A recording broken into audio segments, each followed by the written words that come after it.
Nararamdaman mo ba na parang bumibigat na ang iyong mga binti? Nahihirapan ka bang tumayo mula sa upuan? O kaya madalas kang manghina pagkatapos kumain ng prutas na akala mo ay nakakabuti sa iyo?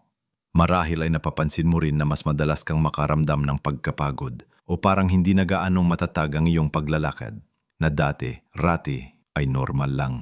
Ang totoo, hindi ka nag-isa sa naramdaman mo. Marami sa ating mga kapwa senior ang nakakaranas ng ganitong pagbabago sa katawan, lalo na sa ating mga binti, na siya pa namang pundasyon ng ating kalayaan at paggalaw. Wala mo.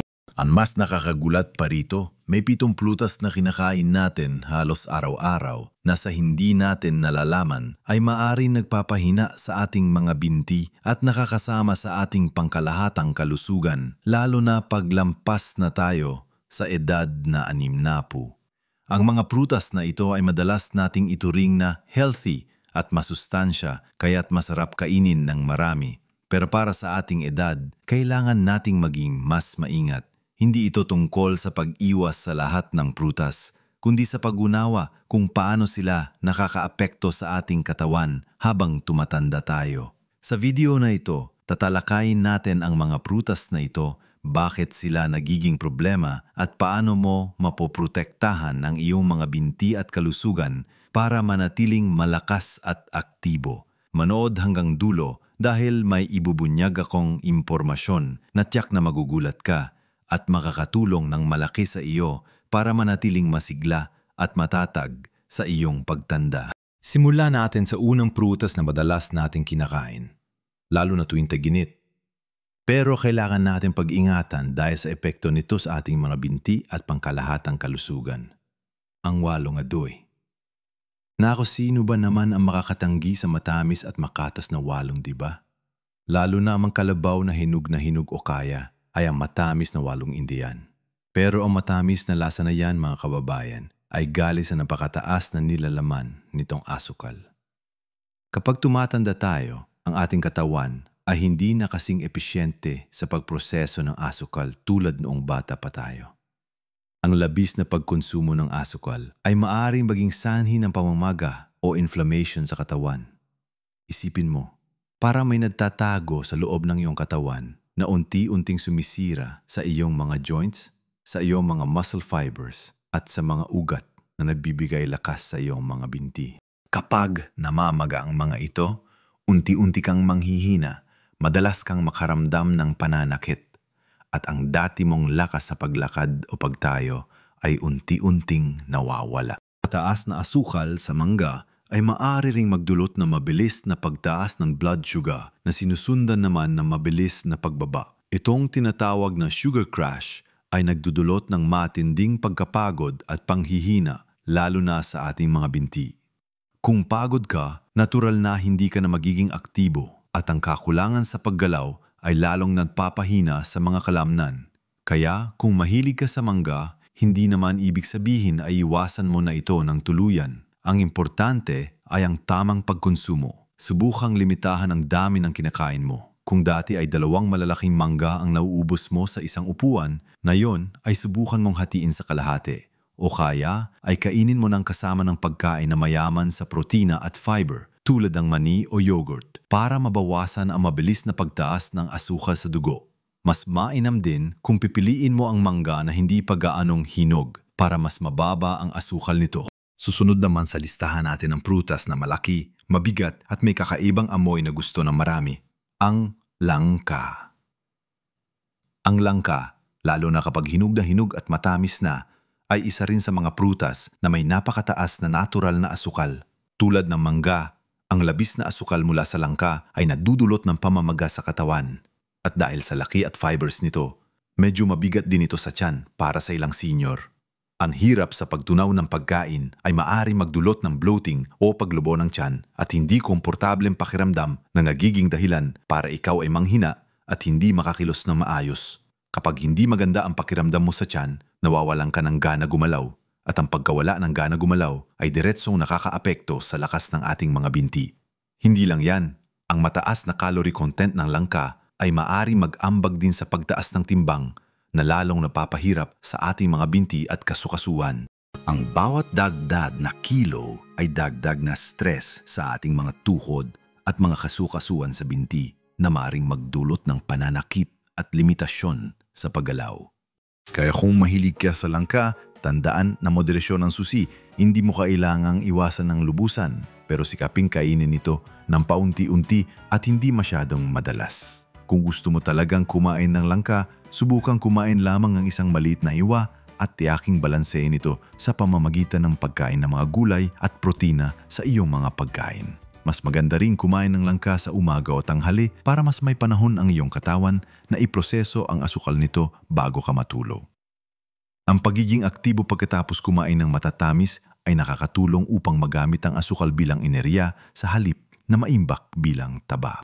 At ang pangatlo naman ay ang prutas na halos araw-araw nating nakikita at kinakain na madalas itinuturing na superfood dahil sa taglay nitong potassium. Ang saging. Naku, saging.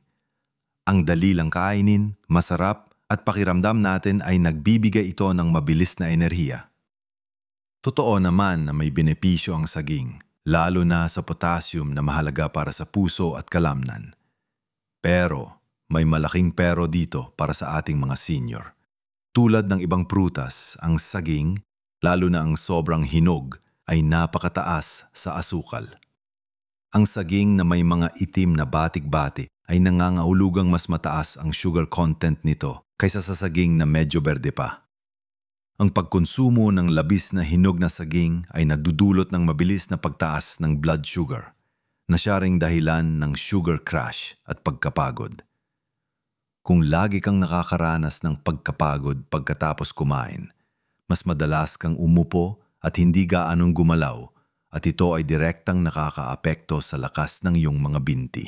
Code pa rito para sa mga senior na may kidney problems o umiinom ng gamot para sa puso at blood pressure. Ang labis na potassium mula sa saging ay maaring maging problema. Bagaman bihira, ang labis na potassium ay maaring magdulot ng kondisyon na tinatawag na hyperkalemia na maaring makaapekto sa tibok ng puso. Kaya mahalagang kumonsulta sa iyong doktor o nutritionist kung mayroon kang anumang health condition. Para sa karaniwang senior, hindi naman kailangan iwasan ng saging. Ang payo ko ay subukan mong kumain ng saging na hindi pa gaanong hinog, yung medyo matigas pa ang texture. Limitahan din ang dami ng kinakain, marahil isa lang sa isang araw. At ipares ito sa mga pagkain na mayaman sa protina at fiber, tulad ng oatmeal o mani, para mas maging balanse ang pagtunaw nito sa iyong katawan. Tandaan, hindi ito tungkol sa pag-demonize sa mga prutas na ito, kundi sa paggunawa sa kanilang epekto sa atin habang tumatanda, upang mas mapangalagaan natin ang ating mga binti at kalusugan.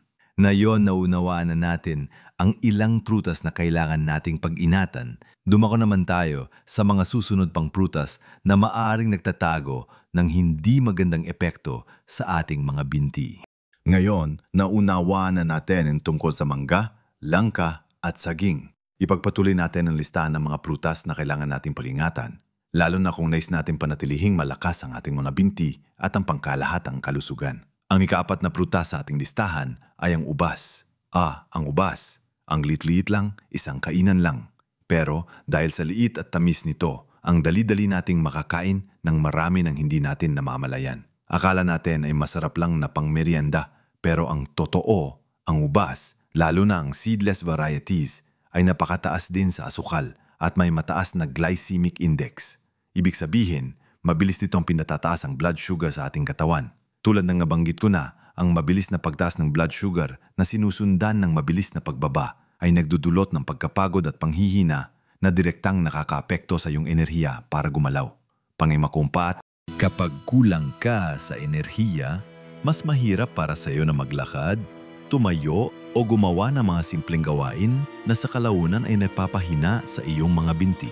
Bukod sa asukal, ang pagkonsumo ng maraming ubas ay maaaring magdulot ng digestive discomfort para sa ilang tao dahil sa kanilang balat at maliit na buto, kahit seedless, ay may residues pa rin ng buto sa ilang varieties. Ang anumang hindi komportableng pakiramdam sa tiyan ay maaaring maging habilan para hindi ka maging aktibo at mas gusto mo na lang umupo o humiga na lalong nagpapahina sa iyong mga kalamnan sa binti. Kaya kung mahilig ka sa ubas, huwag mo itong iwasan ng tuluyan. Ang payo ko ay limitahan ang dami ng kinakain mo. Hindi kailangan na isang buong bungkos ang ubusin sa isang upuan. Subukan mong kumain lang ng kaunting piraso, marahil 10 butil, at ipares ito sa mga pagkain na mayaman sa fiber, protina, tulad ng kaunting keso o mani para mas mapabagal ang pagtunaw ng asukal sa iyong katawan. Mas mainam din kung kakainin mo ito bilang bahagi ng isang balanseng pagkain, hindi lang bilang standalone na merinda. Pagkatapos ng ubas, dumako naman tayo sa ikalimang prutas na kailangan nating pag-ingatan, ang pinya. Ang pinya ay masarap, nakakapresko at mayaman sa vitamin C, kaya akala natin ay puro benepisyo ito. Ngunit tulad ng ibang prutas sa listahan, ang pinya, lalo na ang sobrang hinugong mga pinya na nasa lata o juices, ay may mataas na nilalaman ng asukal.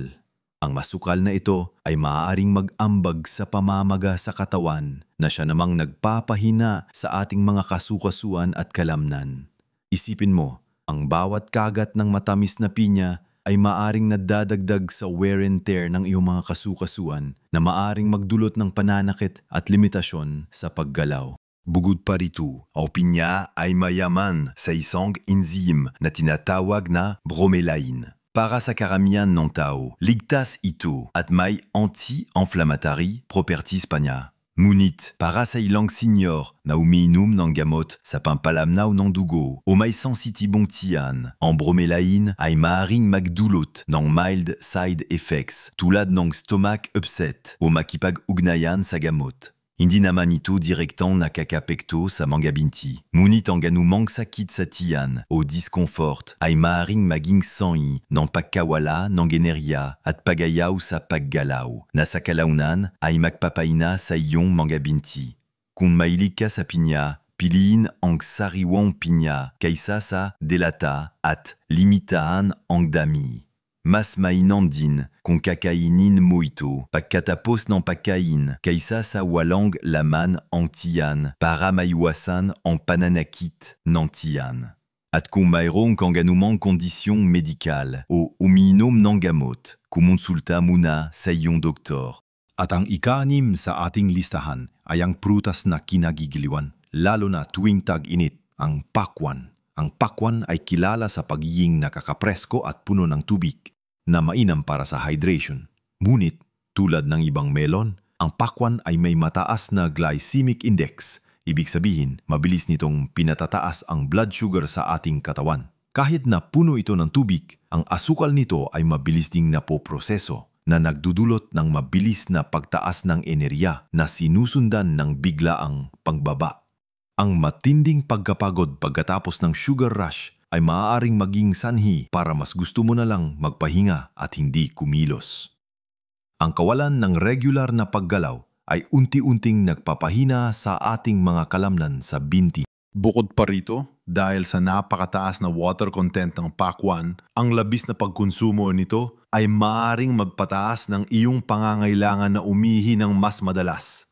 Ito ay maaaring maging abala, lalo na sa gabi, na nagdudulot ng pagkagambala sa iyong pagtulog. Ang kulang sa tulog ay nangangahulugan ng kulang sa enerhiya kinabukasan at ang katawan ay hindi nakakabawi ng maayos na nagdudulot ng pagkapagod at panghihina, lalo na sa ating mga binti. Kaya kung mahilig ka sa pakwan, tamang-tama ang pagkonsumo. Hindi kailangan na isang malaking hiwa ang ubusin sa isang upuan. Subukan mong kumain ng maliit na hiwa lang at tiyaking hindi ito malapit sa oras ng pagtulog. Mas mainam na kainin ito sa umaga o tanghali kung kailangan mo ng mabilis na hydration. Sa huli, ang ikapito sa ating listahan ay ang melon tulad ng cantaloupe o honeydew.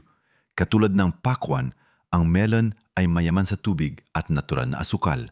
Kahit na masarap at nakakapresko, ang melon ay meron ding medyo mataas na glycemic index na mabilis na nagpapataas ng blood sugar.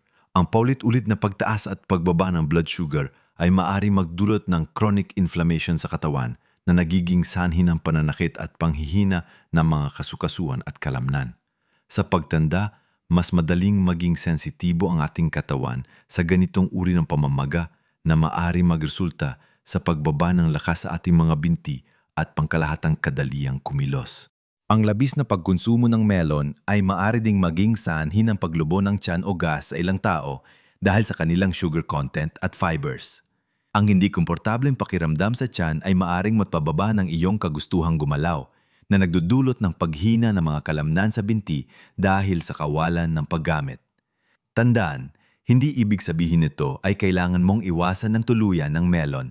Ang payo ko ay kumain lamang na katamtamang dami, maaring isang maliit na hiwa lamang sa isang araw at subukang ipares ito sa mga pagkain na mayaman sa protein at healthy fats para mabawasan ang impact ng asukal sa iyong blood sugar.